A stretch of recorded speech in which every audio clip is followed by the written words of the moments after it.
Greetings from London, and welcome to this special showing of classic monster movies here on the Sci Fi Channel. I'm Christopher Lee, and tonight I'll introduce you to Dracula's Daughter. Universal commissioned several versions of the story. One, by screenwriter John Balderston, portrayed Dracula's daughter as a dominatrix driven to torture men with whips and chains. Universal thanked Mr. Balderston and kept looking. The final version is voluptuous indeed, but in a very different way. You'll see what I mean as the magnetic Gloria Holden portrays Dracula's daughter.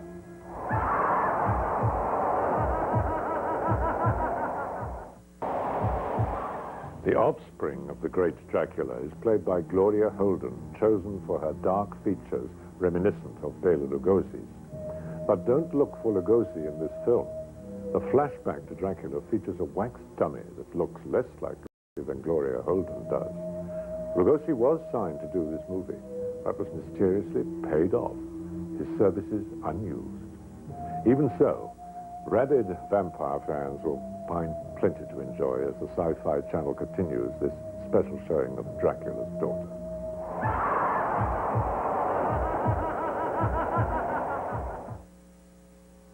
I've noticed the unusual decor of Countess Sekei's home. It has no mirrors. Of course, vampires show no reflection in mirrors, so Dracula's daughter would avoid anything that might reveal her secret.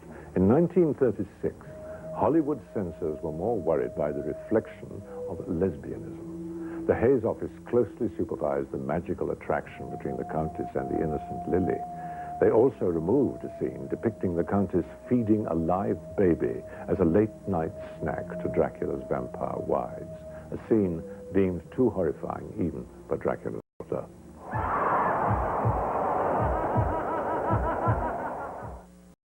Classic Monster Month on the Sci-Fi Channel will continue with Dracula's Daughter in just a moment. Here on the Sci-Fi Channel. The Universal picture Dracula's Daughter was originally inspired by Bram Stoker's story Dracula's Guest, but it was MGM's David O. Selznick who purchased the rights from Stoker's widow, Frances. MGM developed the project in secret using the code name Tarantula. Fearing a legal battle, MGM sold their treatment to Universal, which completely changed the story without asking further permission from the Stoker estate. You see, by then it was discovered that in America, Dracula was in the public domain. Stoker had neglected to file 2 copies of his novel with the Copyright Office, thus failing to stake a proper claim. Now, back to Dracula's Daughter here on the Sci-Fi Channel.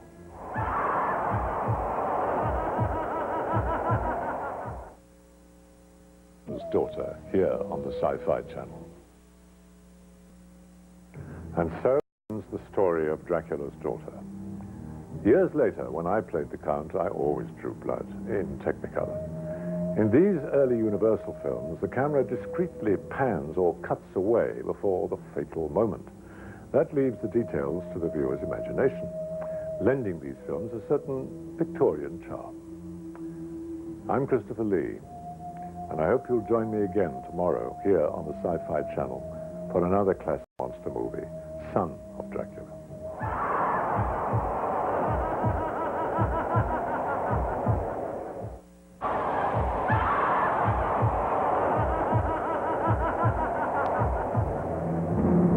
Greetings from London, and welcome to another of the Sci-Fi Channel's special showing of classic monster movies.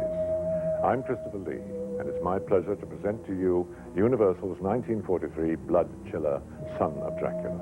Of course, Bela Lugosi starred in the original Dracula. However, Lon Chaney Jr. was a bigger draw, so Lugosi was counted out. One reviewer dismissed Chaney's performance, saying that he was far too well fed to be convincing as a bloodsucker.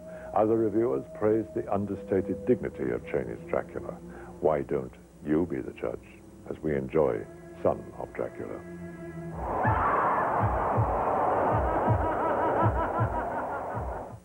Son of Dracula, Lon Chaney Jr. is Count Alucard. Of course, the real meaning of that name is revealed when it's read backwards. Of all the Draculas, Chaney's portrayal in this film displays the most reverence for traditional moral values. After all, his is the only Dracula ever get legally married. The rest of us relied merely on blood ties. And now, back to Son of Dracula.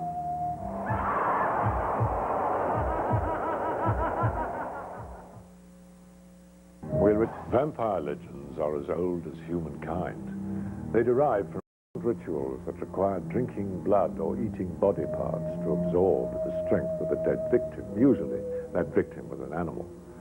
Throughout the Dark Ages, all sorts of diseases were blamed on the evil spirits believed to be sucking the life out of loved ones. But Count Dracula was probably most inspired by the bloody tyrant Vlad Tepes. Vlad was a 15th century Romanian ruler who liked to dispatch his enemies, skewering them on sharp stakes, hence his nickname Vlad the Impaler. By Victorian times, the vampire myths were imbued with strong sexual overtones. Indeed, the Universal's vampires are seething with restrained passion, as we see in Son of Dracula.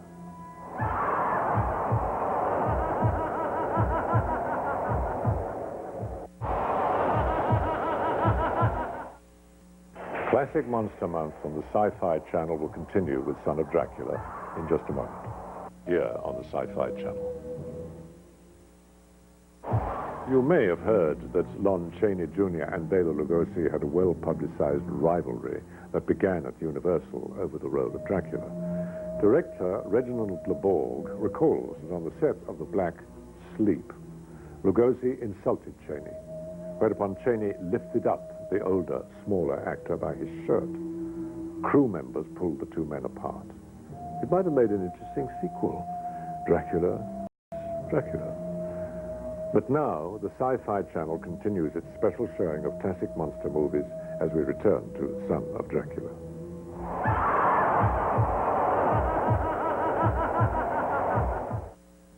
I hope you enjoyed Son of Dracula. We close with this historic footnote. In the early days of Christianity, many people were tried and executed for being werewolves, but no one was formally accused of being a vampire. It seems the early church authorities of Central Europe believed in werewolves, but considered vampire tales to be primitive superstition. The word vampire, spelled with a Y, did not appear in the English language until 1734. Our modern notion of Dracula is a completely literary one, enhanced by filmmakers over the past 70 years, and enhanced again tomorrow as the Sci-Fi Channel presents House of Dracula. I'm Christopher Lee. Good night.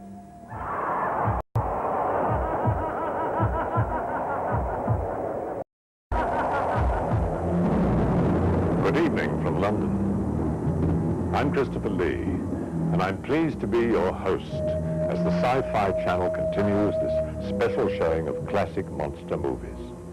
This week is devoted to that bundle of menace, The Mummy.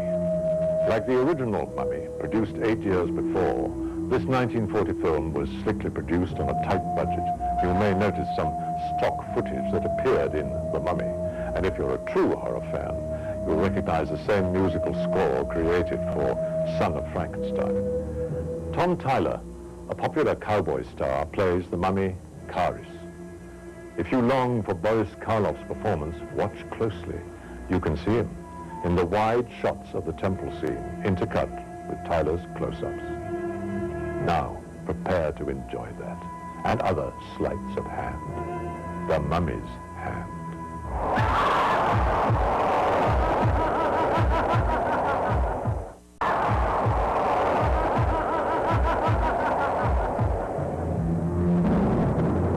Good evening from London. I'm Christopher Lee, and it's my pleasure to present this special showing of classic monster films for the Sci-Fi Channel. Tonight, The Mummy's Tomb. This 1942 Universal film features most of the cast from The Mummy's Hand, with a notable exception. Today's mummy is played by Lon Chaney Jr. Of course, Lon Chaney Sr. was famous as the man of 1,000 faces in the silent film era. He discouraged his son's acting career, and the young Chaney didn't even begin until after his father's death. Lon Jr.'s real name was Creighton Chaney. For years, he resisted the studio's pressure to adopt his father's name. But when he agreed, the horror movie roles came pouring in. For this film, Universal decided Chaney was big enough to drop the Junior, much to the actor's dismay. But now, prepare to tingle as our tale of ancient revenge continues as the Sci Fi Channel brings you this special showing of The Mummy's Tomb.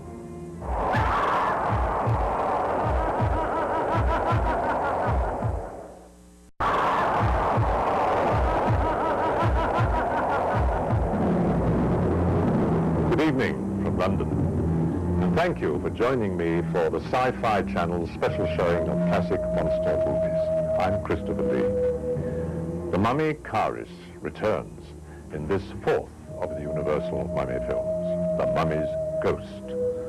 Lon Chaney Jr. plays the mummy, and he was less than thrilled about it. He complained frequently about how the costume and makeup was hot, itchy, and covered his acting talents. Some accused Chaney of venting his frustration through overacting. When the script called for the mummy to strangle Professor Norman, Chaney almost choked actor Frank Reicher unconscious. When breakaway glass museum doors failed to arrive, Chaney was directed to just push them open. Feeling robust, Chaney instead crashed through the plate glass, cutting his hand through the bandages. I had a similar experience when I played the mummy.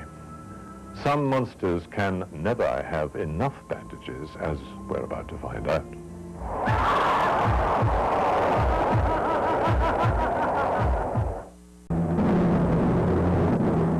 I'm Christopher Lee, and it's my pleasure to welcome you to the Sci Fi Channel's special showing of classic monster films. Tonight, the last in the Mummy series by Universal, The Mummy's Curse. Yesterday, in The Mummy's Ghost, we saw the mummy, Caris, and his reincarnated princess, Ananka, sink slowly into a Massachusetts swamp. Today's movie returns to that swamp, which is now, inexplicably, in a Louisiana bayou. This enormous bit of artistic license let Universal mingle the Egyptian mythology with the exotic voodoo traditions of the Cajun swampland. The results, as you will see, are suitably chilling.